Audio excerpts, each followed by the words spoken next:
O dízimo é a pior falácia que a igreja trouxe para o meio cristão. Hoje eu vou falar sobre isso.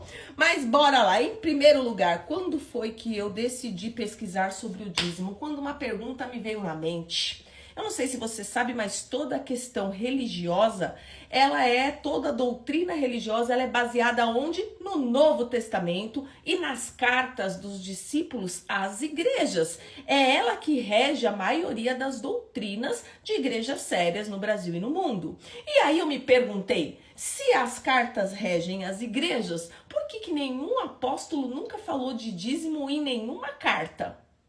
Aí eu fui pesquisar.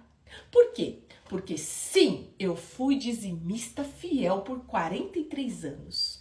42 anos. Rose, mas como assim? Você tem 45? Você já dava dízimo com 3 anos de idade? Dava dízimo. Sabe por que eu dava dízimo? Porque o meu papai lindo, ele sempre foi dizimista.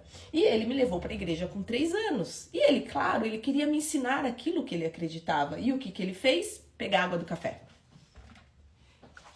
Ele dividiu o dízimo dele comigo.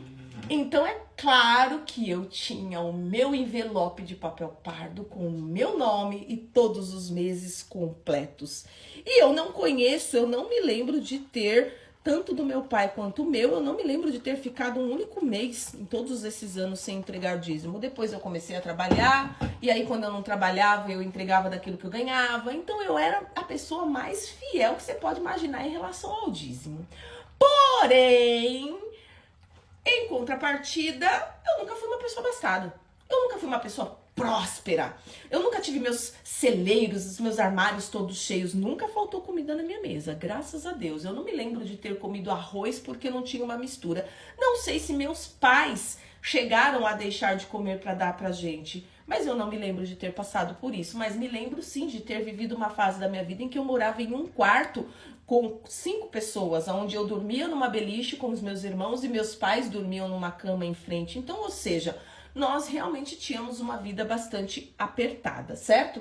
E aí, uma das coisas que eu comecei a pensar foi assim, por que a Bíblia diz que aqueles que vão dar o dízimo, Deus vai tapar a boca do devorador, Deus vai... Ixi, eu acho que, olha, hoje o assunto vai ser complicado, talvez eu tenha que fazer 2 café com neurodivergente. Você fica aqui e você vai pro outro vídeo, pro parte 2, que eu odeio isso de parte 2, mas você vai lá, tá bom? Se precisar. Mas enfim, a Bíblia diz, os pastores diziam, Deus vai tapar a boca do devorador quando você é fiel, as comportas dos céus vão se abrir de bênçãos, seus celeiros serão cheios, fazei prova de mim, diz o Senhor. E eu falava, caramba, até que certo dia, minha casa, eu morava num bairro aqui de São Paulo, no interior, foi roubada. Levaram tudo, quase tudo. Uma segunda vez, levaram quase tudo, e a gente lá. Na terceira vez, limparam a minha casa, levaram até um telefoninho de brinquedo que eu tinha, que era o meu xodó. E aí foi que nós fomos morar na casa da minha avó, onde a gente morava num quarto com 5 pessoas. Tínhamos uma Brasília e fomos para casa da minha avó. E aí eu me perguntava, com 5 anos, 6 anos de idade, eu perguntava para Deus e eu dizia, Deus, mas eu sou dizimista fiel, por que isso aconteceu? Por que agora eu não tenho mais casa? Por que levaram o meu telefoninho? E desde então, como autista, que eu nem sabia que era, ficava aquilo na minha cabeça, não tá certo, não tá certo, não tá certo. Deus não é fiel, mas Deus não tá cumprindo, ele não manda fazer prova dele. Ah, gente, e aí tínhamos uma Brasília que era o xodó do meu pai, né? Enfim, na casa da minha avó, um dia eis que recebemos a ligação de que levaram a Brasília do meu pai também. Ah, eu fiquei muito brava. Mas, como uma criança que eu era de 7 anos, é óbvio que nós somos submissos, nós não temos a capacidade de argumentar, de questionar, até porque somos proibidos de fazer isso, tudo é um propósito de Deus. E aí os pastores, eles arrumam das desculpas mais esfarrapadas para querer justificar a palhaçada que acontece, né? Ah, mas era porque Deus sabe de todas as coisas, ele tá no controle, provavelmente ia haver um acidente na estrada, vocês iam tudo morrer e Deus tirou a sua Brasília para te poupar a vida. E nessa nós continuamos seguindo de boa. Mas recentemente, há 3 anos atrás, eu entrei num hiperfoco para estudar o dízimo, como eu já falei para vocês, relacionada a essa pergunta que eu me fiz. E, gente, quando você estuda, você descobre cada coisa. Em primeiro lugar, por que Jesus nunca entregou o dízimo? Por que Jesus ensinou tudo o que nós fazemos hoje, mas ele não ensinou os discípulos a levarem o dízimo? Ele elogiou, e sim, ele ia ao templo, ele levava provavelmente ofertas, porque inclusive ele elogia, né, a viuvinha que deixa lá uma ofertinha, mas a gente não vê Jesus entregando o dízimo, a gente não vê os apóstolos entregando o dízimo. Mas você quer saber por quê?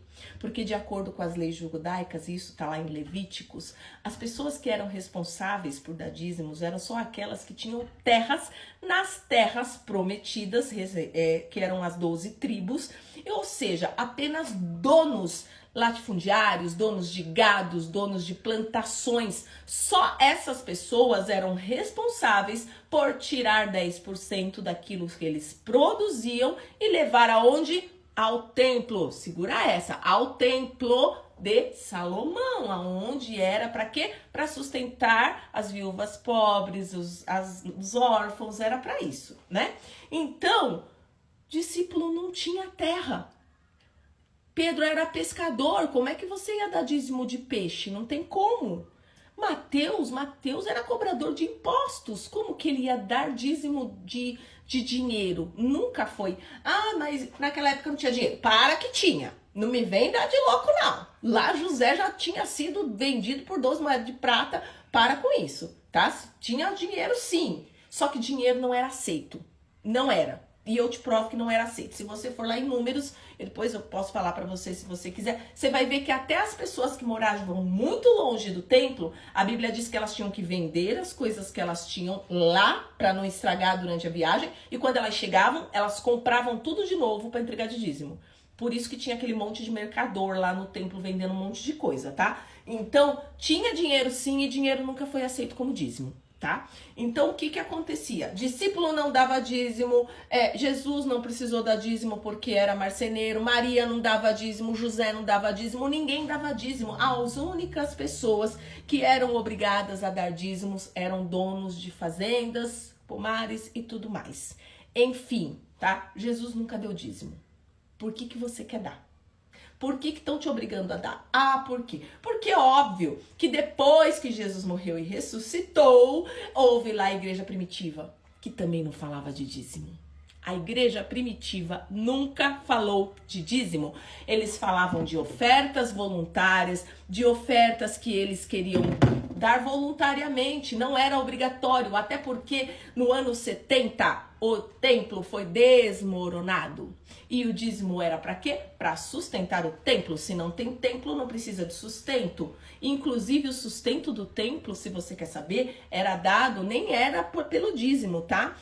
O dízimo era para os levitas, os órfãos e as viúvas. O templo e toda a sua magnitude, ele era sustentado por umas ofertas de impostos que tinha uma caixinha do lado do templo, que é o imposto, inclusive, que Jesus, ele dá, né? E aí tem gente que fala assim, e aquele imposto que Jesus tirou da boca do peixe, que mandou pra ele lá tirar a boca do peixe, aquele lá era o dízimo. Mentira, não tem nada a ver. Aquele imposto que fala, dá a César o que é de César, a Deus o que é de Deus, era justamente esse imposto que sustentava o templo para se manter o templo erguido, ok? Então, mais uma informação por aí, ó.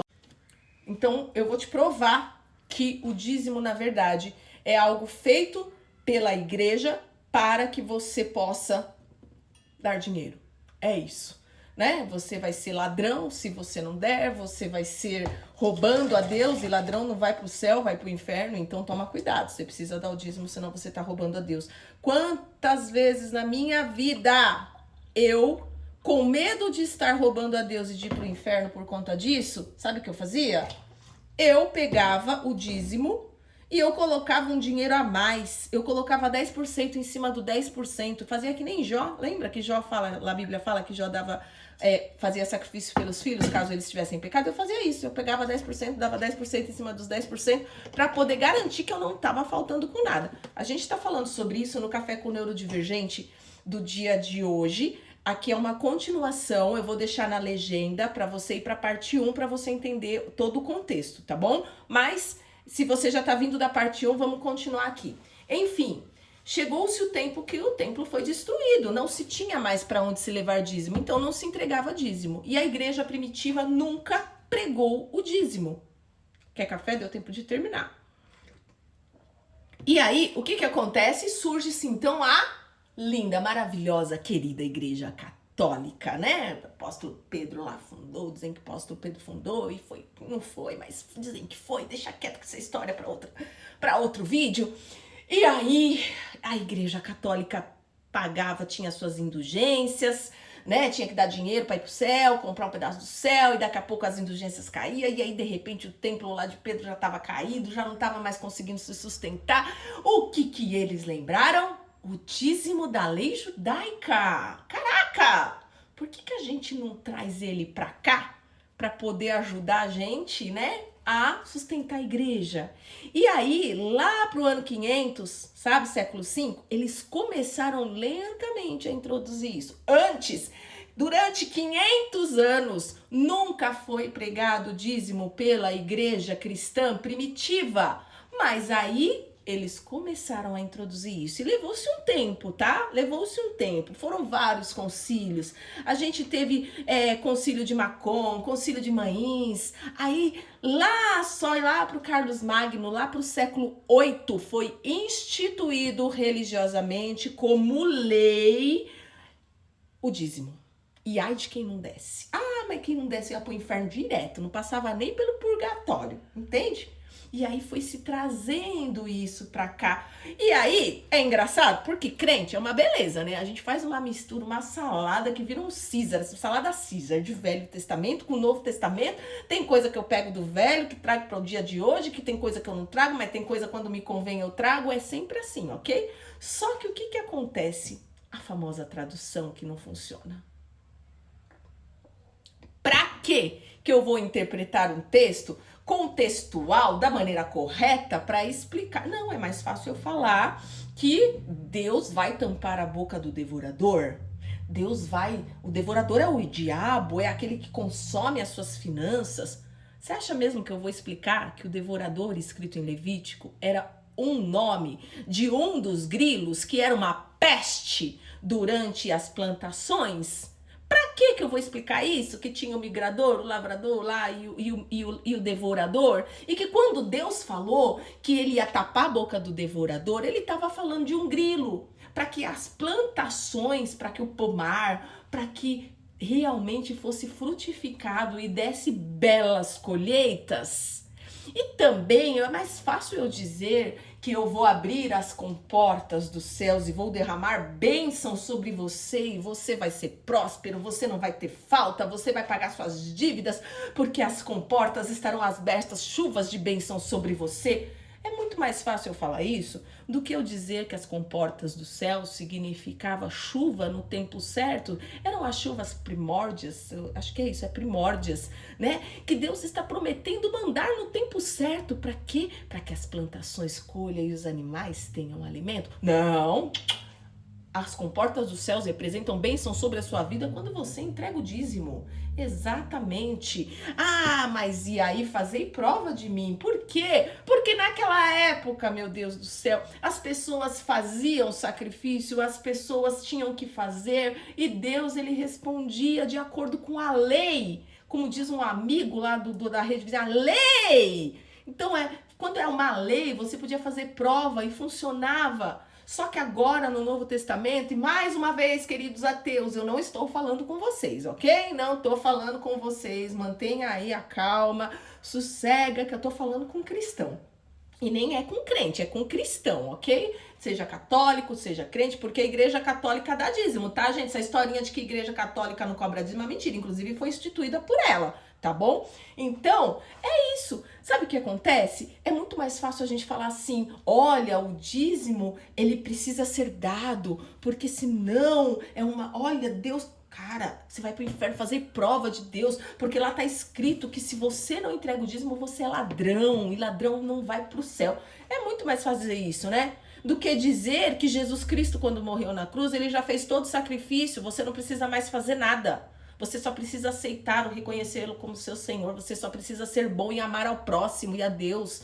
Você não precisa mais dar dízimo, você não precisa mais fazer campanha, você não precisa fazer mais voto, sabe? É muito mais fácil, né? Você dizer que se você faz, ele... Agora, é claro, gente, pode ser que dízimo dê certo pra você?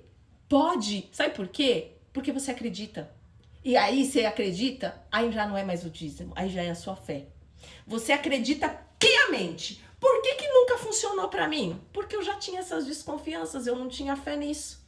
Então, assim, se você pegar uma rosa e colocar no peito de um doente e crer que o pastor ungiu e aquela rosa vai sarar, ela vai sarar, mas não foi a rosa, foi a sua fé que fez sarar. Então, o dízimo é a mesma coisa, tá, gente? Pode ser que tenha, sim, pessoas que deem o dízimo e são altamente abençoadas por conta disso. E é por conta disso mesmo, mas é porque você acredita, certo? Outra coisa. Eu preciso manter a calma, porque eu fico meio brava quando eu falo sobre essas coisas, porque eu fui enganada durante o tempo que vocês têm noção. Ah, mas o dízimo era antes da lei. Cara, se o dízimo fosse antes da lei, cara, querido pastor, querido líder, você tinha que cobrar de uma forma como era antes da lei. Porque lá antes da lei, todos os dízimos que foram dados antes da lei não foi dado por obrigação, foi dado porque eles queriam dar, foi voluntário. Abraão veio de Ur, que era um país onde ela é idólatra, e lá eles tinham o costume de fazer oferendas para os seus ídolos. E aí ele foi e trouxe ali o mesmo costume que ele tinha e ofereceu 10% dos despojos. Ele deu, não tem nenhuma outra passagem que fala que ele continuou dando, tá? Jacó, a mesma coisa, tá? Jacó falou que ia dar o dízimo se Deus o abençoasse. Quando ele voltasse, ele daria o dízimo de tudo que tivesse ganhado. Esaú ou Jacó? Ai, meu Deus, eu sempre confundo os dois. Acho que é Jacó, né? É Jacó. Jacó, ele voltou depois de 30 anos. Então, se ele fosse realmente dar o dízimo como ele prometeu, ele teria dado o dízimo só 30 anos depois que ele saiu da terra dele. Então, vamos com calma, certo? Mas, voltando aqui, o dízimo, ele não tem nenhuma obrigatoriedade para os dias de hoje. Hoje é oferta. E sim, eu amo dar oferta, porque afinal de contas eu acho justo. Aí já entra na nossa hiperjustiça, né? Pô, eu vou pra igreja, eu sento no banco limpo, eu uso uma privada, eu bebo água, eu uso a luz, eu tenho sim que ajudar. Afinal de contas, eu tô utilizando disso. Mas uma oferta voluntária, só que é óbvio que hoje em dia, ainda mais na situação que está o Brasil, é muito difícil você conseguir ofertas voluntárias. Então, para que as igrejas não fechem, o que a gente faz? Caramba, o que os líderes fazem? Eles cobram dízimo e dizem que se você não dá, você vai pro inferno. E muitas vezes fazem você deixar até de cantar no ministério, no louvor, ou deixa de exercer os seus dons dentro da igreja, porque você não é um dizimista fiel. Infelizmente, isso é o que acontece na maioria das igrejas. E aí você percebe como existe contradição dentro disso que as pessoas fazem, né? Porque assim, muitas das vezes tem crente que fala assim, não, se eu ganhar 10 reais eu tiro R$1 e dou o dízimo, porque a Bíblia fala que eu tenho que dar o dízimo de tudo. Bom, eu não sei, eu não sou muito boa, quer dizer, eu até gosto de português, e dentro do português tudo pra mim é tudo. Não existe o tudo menos isso, é tudo, é tudo. Portanto, se você diz que você tem que dar um dízimo de tudo que você ganha, se você ganha um carro de 100 mil reais, como é que você faz? Ah, não, mas aí eu não tenho, né? Como é que eu vou tirar 10 mil reais aí de um carro e dar de dízimo? Não, aí não vou dar, né? Aí se você ganha uma roupa, você faz o quê? Você tira você ganha uma calça, você tira uma perna da calça? Cara, gente, é tanta contradição que quando você começa a estudar, você começa a perceber o quanto isso faz mal e quanto isso é uma falácia e, mais uma vez, o sistema religioso tentando te confundir e fazendo você se sentir pequeno, pecador e um digno do inferno. Infelizmente é isso.